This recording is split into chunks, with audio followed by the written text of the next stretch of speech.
Italian is one of the primary languages of musical expression.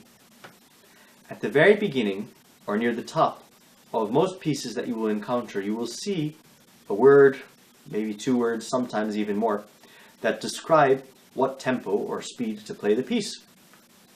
Sometimes these words will be characterized by other words which tell us the mood or character of the piece. So let's have a look at lightly row. Lightly row has the word moderato written near the top. Moderato means, well, moderately, or to be played at a medium speed. Let's have a look at the next piece, at Song of the Wind.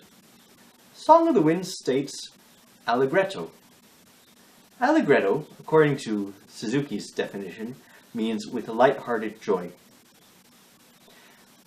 If you look at Go Tell Aunt Rhody, the piece that we're about to learn, you'll see that it states that we are meant to play it andantino. According to Suzuki's definition, andantino means lightly at a walking pace.